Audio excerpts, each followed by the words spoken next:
认真攻略，从不漏球啊！大家国庆快乐，我是琉璃。这期视频呢是《暗黑破坏神4》今天凌晨2到4点半篝火访谈的省流总结啊。那么这一期篝火实际的内容还是相当多的，所以接下来我也只会聊那些较为重点的内容改动，比较细致的分析呢，等我睡醒了之后再做吧。那这期稿子写完的时候已经9点了，希望大家可以看在琉璃又熬了个通宵的份上呢，给本期视频点个赞啊。这次访谈的开局呢，暴雪主要聊了一些通用的收益改动啊，比如说他对大世界的精英进行了一些平衡，简单点说就是让秒人的超级精英变弱了，但同时暴雪也加强了精英的血量跟数量，同时呢，他们也吸取了 PTR 的教训啊，选择在正式服里加强一波普通装备，现在普通传奇跟暗金都能被强化8次了，而传奇装备的回火词缀也变成了2条，那这样一来就不会出现前期你没有对应的先祖装备就没有游戏体验的情况了。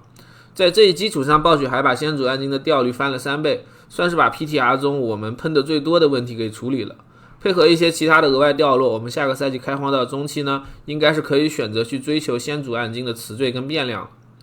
正式服中，暴雪还进行了一些比较基础的改进，就是包括提升噩梦地下城和地狱任务的经验奖励，加强噩梦地下城的经验结算，加强屠夫和地精的掉落品质等等。折磨难度下，现在只会掉落暗金和传奇装备了，普通魔法跟稀有装备在掉落的时候会自动变成材料。暴雪在 PTR 中把雕纹的升级方式从噩梦地下城改到了深坑之中，所以呢，正式服我们通关深坑也能掉落雕纹了。这样你想专心刷雕纹的话，直接打深坑就好了，不再需要去其他地方去刷那些1级的胚子了。当然，噩梦地下城虽然现在不掉雕纹了，但它本身的战利品奖励被提高的同时呢，还会掉落强化装备的材料跟 BOSS 的门票，所以如果你想刷这个模式的话，还是有收益的就是了。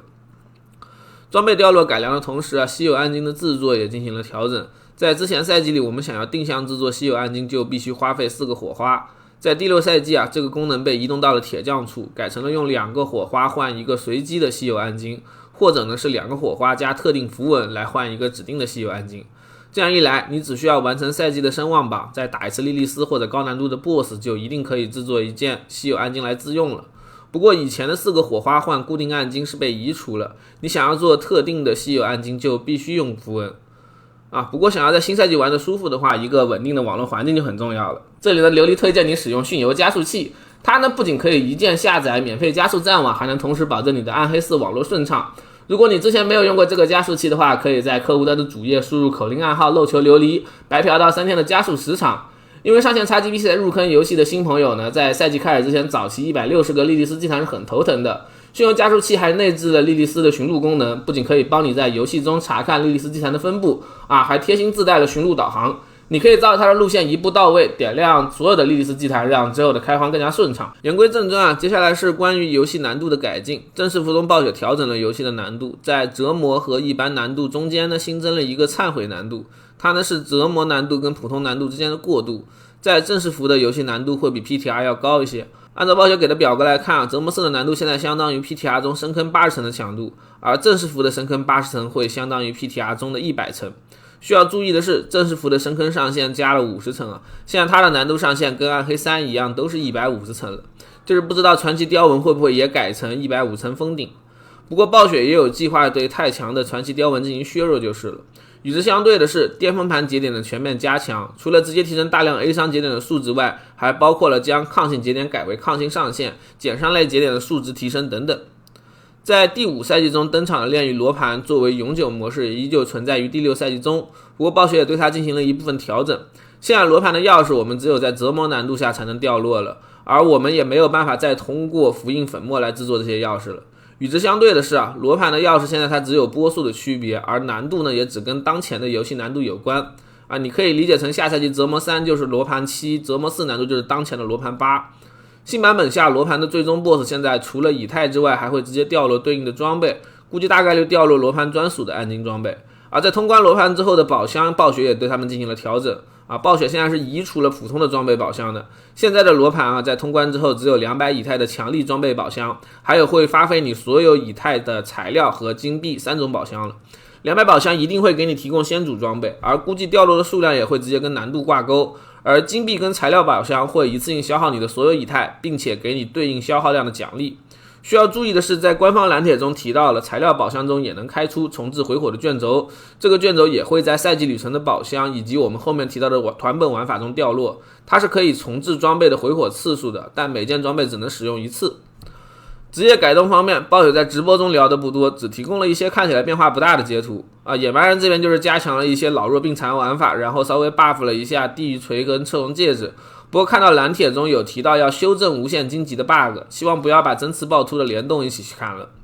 德鲁伊只看直播的话会觉得还是有点蚊子腿的加强的，但蓝帖里却专门提了山崩戒指跟自然之怒的联动相当于把 S5 表现最强力的山雷给大砍了一刀。死灵呢，可能由于 PTR 的表现实在太拉垮了，所以暴雪他又 buff 了一波召唤玩法。这次加强的是卡兰被动、传奇巅峰节点，还有最关键的孟德恩戒指。现在他和好几个传奇威人都可以正常享受召唤物真伤的词缀加成了。游侠这边看直播图是加强了一下刀锋，而与之相对的是，他修改了迫害的机制，同时还砍了一刀他的基础伤害。而最重量级的是法师这边的改动，直播给的图里暴雪没有提任何闪电矛相关的。但直播之后的蓝帖里，暴雪不仅把闪电矛的最大数量锁定在了12个还把分裂能量威能的每秒伤害次数限制在了5次，后者应该是为了减少同一时间伤害次数来防止卡顿，但对 AoE 能力来说呢，还是实际的削弱，毕竟伤害次数方面是实打实的少了。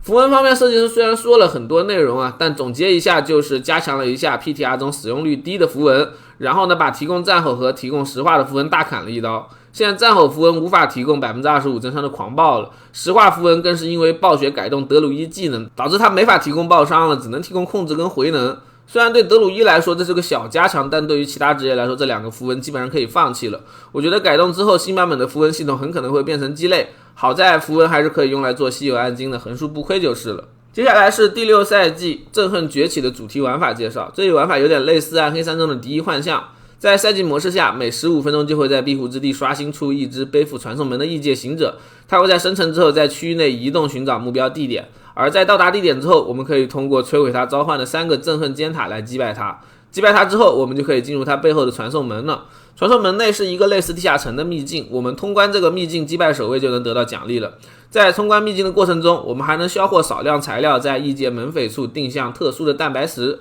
这个蛋白石呢是一种特殊的药水，可以提供持续30分钟的强力加成，包括固定的额外 15% 经验和击败敌人的额外声望，以及根据本类不同，还会让我们在击败敌人的时候呢额外掉落金币、装备、材料、BOSS 门票和符文。一共有5种对应的蛋白石药剂不过同一时间我们只能得到1种加成。总的来说，这个赛季主题就是用来刷这些药水的，如果这些药水可以交易的话，那么赛季中期我应该会选择直接找人换，而不是自己刷。暴雪在篝火中还提到了一些灵巫相关的改动，不过并没有放出更详细的内容，只提供了一些改动之后的被动数据跟灵巫的暗金装备词缀以及特效。那这里我们就找2个重点内容聊好了。第一个是灵巫的关键被动剧毒共鸣，现在它可以让灵巫的暴击引爆敌人身上的持续性毒素伤害，对敌人本身造成 100% 的结算爆发，同时对周围的敌人造成 20% 的爆发伤害。这种直接结算持续性伤害的效果已经很强力了，而更强力的是它还能享受爆伤的加成，每100%的面板爆伤就能提升 30% 的爆炸伤害，隔壁游侠看了都残哭了。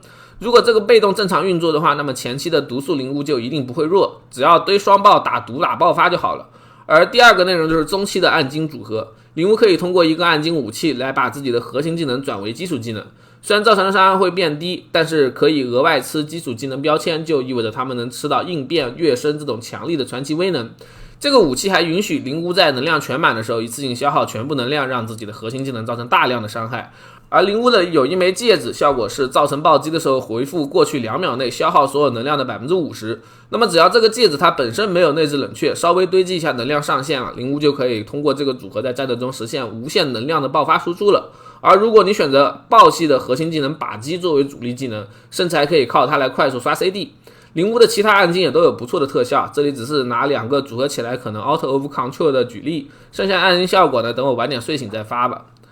除了以上的内容之外，本次篝火还有库拉斯特地下城、黑暗堡垒团本和佣兵的3块内容说明，其中的佣兵系统跟琉璃之前视频发的不能说是一模一样吧，也能算得上是8-9不离10了。不不过佣兵项链看演示来看，好像奖励更出色了一点啊。暴雪演示的版本里，他换的宝箱直接能开出来2件先祖传奇，我之前玩的时候5个箱子才能开出来1件。如果这个包率没有额外加成的话，那么新版本没买 DLC 的玩家，除了体验的内容要少1节外，我估计刷装的效率也要低1倍了。而除了佣兵商店之外，库拉斯特地下城也是一个极好的装备获取玩法，跟佣兵一样，它也是必须买 DLC 才能体验的玩法。不同的是，它定向刷装的意图会更加明显。它的具体形式就是在新地图的特定地产线上祭品，然后选择自己想要的装备内容。从演示来看，这个选项是非常自由的，你可以选择用较小的装备来定向 BOSS 掉落的倾向，甚至还可以花费金币来保证 BOSS 掉落的防具一定带有技能等级，或者是项链一定带有被动技能等级。之后就是开启一场独特的试炼秘境了。看演示呢，应该是在现实内击杀怪物、积累进度条，最终解锁 BOSS 挑战的玩法。我们在击败最后 BOSS 开启宝箱的时候，就能获得之前自定义的装备奖励了。根据线上的祭品品质不同，这个秘境的难度和掉落也会发生变化。祭品品质越高，难度越高，掉落也会越好。暗金级别的祭品甚至可以保证掉落几件先祖暗金，并且大幅提升稀有暗金的掉率。这个系统跟佣兵商店配合，就可以让我们真正做到缺啥就去刷啥，感觉再进一步就可以把魔盒弄回来，让我们升级稀有装备了。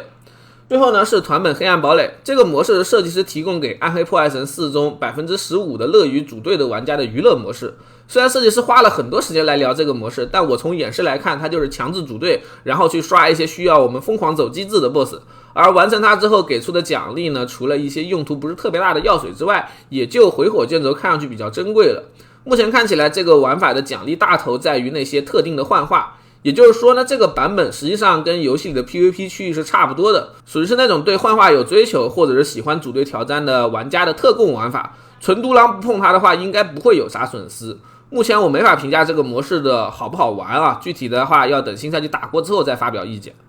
那么以上就是本期视频的全部内容了。碍于时间缘故，基本都是简短的总列，详细的解读视频呢，等我睡醒了再做吧。那么我是琉璃，让我们下期视频再见吧。